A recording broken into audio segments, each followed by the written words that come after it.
دیکھیں میں اگر prima facie as a student of criminal law particularly جو سوفسٹیکیٹڈ وائٹ کالر اور فائنینشیل کرائم ٹرانزیکشنز میں ہی بہت زیادہ ایکسپرٹیز جو ہیں وہ حاصل کی ہیں، اس کو دیکھوں تو پرائما فیشی میں یہ قطعی طور پر کہنے کے لائق یا قابل نہ ہوں کہ ایف آئی اے کا کیس جو ہے وہ اس قابل نہ تھا کہ یہ آگے چلتا اور یہ ایک ٹرائل مکمل نہ ہوتا۔ دیکھیں ہر کیس کی ایک پرٹیکولر نوعیت ہے اور ہر ایک کیس کے ایک اپنے انڈیپینڈنٹ سرکمسٹانسز میں اس کے سکوپ کو عدالتیں دیکھتی ہیں اور اس کے مطابق جو سے کیس آگے چلاتی ہیں۔ تو یہ میں قطعی طور پر نہیں کہہ سکتا کہ ایف آئی اے کا کیس اس قابل نہ تھا کہ فل فلیج ٹرائل جو سا ہے وہ اس پہ نہ چل پاتا، بیکاز کیس کی انویسٹیگیشن جو ہے اس میں بہت سے ایسے سائنٹیفک میتھڈز جو ہیں اور بہت سی ایسی ڈیٹیلنگ جو سا ہے وہ بادی النظر میں نظر آتی ہے، اور ایسا بہت سا مواد نظر آتا ہے جس کی بنیاد پر یہ میری رائے میں، اور یہ آپ کو میں ایک جنرلی اپنا اوپینین بھی دے دوں کہ عدالتوں میں جو فیصلے فل فلیج ٹرائل کے بغیر جو سا ہے وہ ہوتے ہیں، یعنی کہ مکمل طور پر تمام شہادتیں ریکارڈ کیے بغیر عدالتیں جن کیسز کے فیصلے دیتی ہیں، بہت سی ایسی سپریم کورٹ اور آنریبل ہائی کورٹس کی ججمنٹس ہے جس میں اس طرح کے جو جلد بازی میں فیصلے یا ٹرائل مکمل کیے بغیر جو سے فیصلے دے جاتے ہیں، اس کو عوامی پذیرائی یا عدالتی اور قانونی نظام میں پذیرائی جو سا وہ نہیں ملتی۔ اچھا علی صاحب، اب اس ورڈکٹ کے آنے کے بعد نون لیگ کافی خوش ہے، ظاہر ہے بینیفیشری ہیں، تو ایک تاثر یہ بھی جا رہا ہے کہ شاید عمران خان نے پولیٹیکل وکٹمائزیشن کی ہے۔ تو اس کیس کو اسٹڈی کرنے کے بعد ابھی تو ویسے ڈیٹیل ورڈکٹ آئے گا، لیکن کیا آپ کو لگتا ہے کہ واقعی کوئی سیاسی کیس تھا، یہ جنون تھا؟ دیکھیں ہوتا یہ ہے کہ کوئی بھی ایک گورنمنٹ جب آتی ہے اور وہ کسی بھی پریویس جو بھی گورنمنٹ رہ چکی ہوتی ہے اس میں کسی بھی شخص کے خلاف جس نے کرپشن کیا یا کوئی جرم کیا کوئی بھی مقدمہ بناتی ہے، تو ہر جو سابقہ گورنمنٹ ہے وہ یہی ٹیگ استعمال کرتی ہے، اور وہی ایک انڈیپینڈنٹلی ہم لائرز کے تھرو بھی جو ہے، میں نے جیسا کہ آپ کو گزارش کی کہ بہت مرتبہ بادی النظر میں کیسز کی نوعیت اور حالات ایسے واضح کر رہے ہوتے ہیں کہ یہ واقعی ہی پولیٹیکل وکٹمائزیشن کی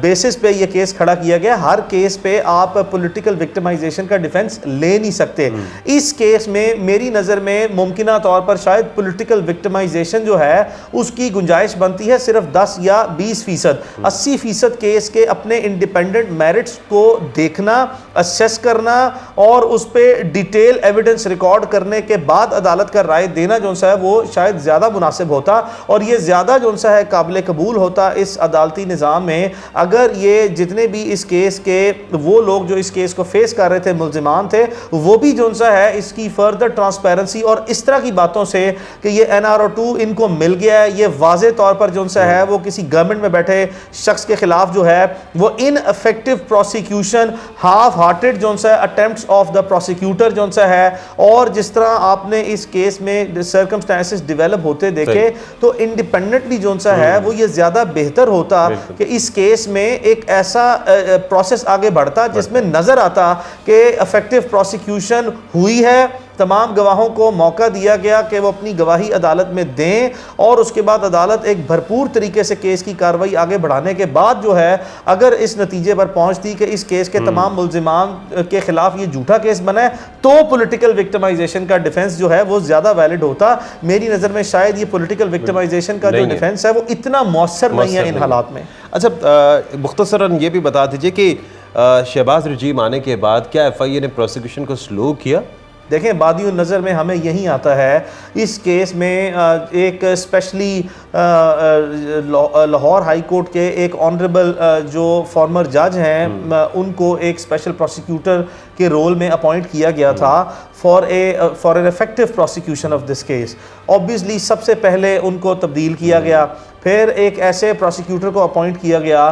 جس کے بارے میں میڈیا میں بہت سی باتیں نظر آئیں کہ شاید وہ ممکنہ طور پر متنازعہ ہیں اور کسی ایسے آفس سے تعلق رکھتے ہیں جو کہ اس حکومت کے بہت قریب ہے۔ تو یہ وہ محرکات ہیں جو کہ پبلکلی رپورٹ ہوئے جس سے یہ تاثر جو سا ہے وہ عوامی طور پر سامنے آیا، اور یہ ایک تاثر لیا گیا کہ جی یہ آپ صرف اپنے ہی لوگوں کو سامنے لا کے جانتے بوجھتے ہوئے ایسے اقدامات کر رہے ہیں جس کی بنیاد پر جو ہے کیس کی ایک اچھی مؤثر پیروی سے پروسیکیوشن یعنی کہ استغاثہ کو محروم کیا جا سکے۔ کہیں ایسا تو نہیں ہوا کہ ایف آئی اے پہ عمران خان نے پریشر دیا تھا اپنے دور میں کہ اس کیس کو تیز کیا جائے؟ اس کا دوسرا رخ یہ بھی تو بنتا ہے۔ لازمی طور پر ایسا ممکن ہو سکتا ہے اور ہمیشہ یہ جہاں تک سوال ہے کہ اس کیس کو تیز کیا جائے. دیکھیں پاکستان میں ہمارے پورے عدالتی نظام میں جس کو میں ہمیشہ I have always been considering it as a curse is the delay in the judicial system. ایک طرف ہم یہ کہتے ہیں کہ ہمارے عدالتی نظام میں سکم اور خرابیاں یہ ہیں کہ بہت دیر سے جو سا ہے وہ عدالتیں بہت آہستہ کیس چلاتی ہیں اور بہت سلو ہے ہمارا جوڈیشل سسٹم, جس کی بیسس پہ بہت بے شمار ایسے لوگ ہیں, یعنی کہ 90% سے زائد ایسے ہمارے عدالتی نظام کے وہ فریقین ہیں جو کہ متاثرہ صرف اس بات سے ہیں کہ کیسز کے بر وقت فیصلے نہیں ہوتے اور انصاف تیزی سے نہیں ملتا. تو ایک طرف یہ بات ہے, جس طرح سے کہاوت کہی جاتی ہے انگریزی میں جسٹس ڈیلیڈ جسٹس ڈینائڈ, تو اس طرح سے یہاں پر دیکھیں ہم نے دو چیزیں دیکھنی ہیں. ایک تو یہ ہے justice delayed is always justice denied and at the same time justice hurried is justice buried. ان دونوں کے درمیان میں رہ کے ہم نے ایک میڈیوکریٹری اپروچ جو سا ہے وہ سامنے لے کے آنی ہے, جہاں پر یہ بھی تاثر نہ ملے کہ کئی سال مقدمے لٹکتے ہیں اور یہ بھی تاثر نہ ملے کہ ڈے ٹو ڈے جو سا ہے وہ ٹرائل چل رہے ہیں. خان صاحب نے جو تیزی لائی اس میں جسٹس ہری جسٹس بریڈ وہ صادق آتا ہے اس پر. دیکھیں اب یہ آپ نے بیلنس کریٹ کرنا ہے between justice hurried is justice bread اور justice delayed is justice denied کے درمیان میں جو سے ہم نے بیلنس کریٹ کر کے انالیسس کرنا ہے کہ دونوں میں سے کیا بات جو سے درست ہے. میری نظر میں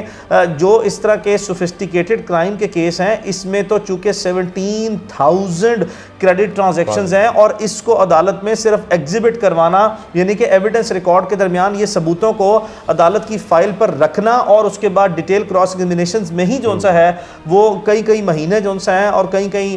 تاریخیں جو سا گزر سکتی ہیں. تو عدالت نے اگر اس کیس کو تھوڑا سا مناسب طور پر مؤثر طریقے سے اگر تیزی سے جو سا ہے وہ چلایا, یعنی کہ مؤثر طریقے سے اسموتھ پروسیڈنگ چلائی, تو اس کو اس طرح کوالیفائی نہیں کیا جا سکتا کہ یہ کیس تیزی سے چل رہا تھا. آئی تھنک یہ نارمل پیس پہ جو سا کیس چل رہا تھا, لیکن اوبیسلی جو سا ہے جو ٹرانسفرز وہ کی گئیں اور جو اسپیشل پروسیکیوٹرز تھے, جو specially appointed outsource prosecutor تھے اور اچھی کریڈیبلٹی کے پروسیکیوٹر تھے, ان کو ہٹانے کی بنیاد پر جو ہے لازمی طور پر ایسا تاثر آیا کہ آپ نے اپنے ہی لوگ جو ہیں وہ لگائے ہیں تاکہ وہ افیکٹو پروسیکیوشن کرنے سے قاصر رہیں, جس کا براہ راست فائدہ جو ہے وہ ملزمان کو ملے. اس نوعیت کے کیس میں بارِ ثبوت کس پر ہوتا ہے؟ دیکھیں بارِ ثبوت جو ہے وہ تقریباً تمام کیسز میں جو سا ہے تقریباً تمام طرح کے جو کیسز ہیں اس میں ہمیشہ انیشیل جو برڈن آف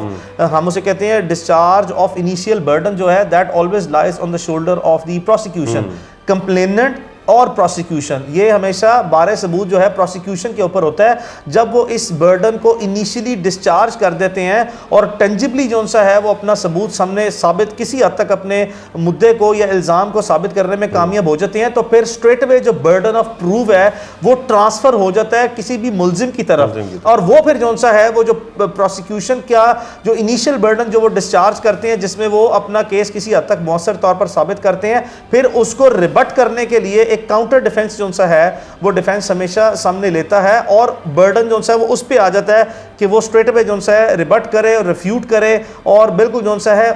اس ایویڈنس کو ڈسکارڈ کرے, ڈسکریڈٹ کرائے اسی اپنی کاؤنٹر ایویڈنس یا کاؤنٹر مٹیریل سے, جس کی بیسس پہ وہ پلی جو سا ہے آف ڈیفنس لیتا ہے. بہت شکریہ. میاں علی اشفاق ہمارے ساتھ موجود تھے اور انہوں نے بھی یہ کہا کہ بادی النظر میں نئی حکومت آنے کے بعد کیس کی پروسیکیوشن جو ہے وہ سلو لگتی ہے, جو تاثر یہاں پر آیا تھا. اور دوسری طرف نون لیگ خوش ہے, لیکن عمران خان صاحب یہ بھی کہہ رہے ہیں کہ یہ NRO 2 ہے. اپنے میزبان دانش حسین کو اجازت دیجیے. اللہ نے کے بعد.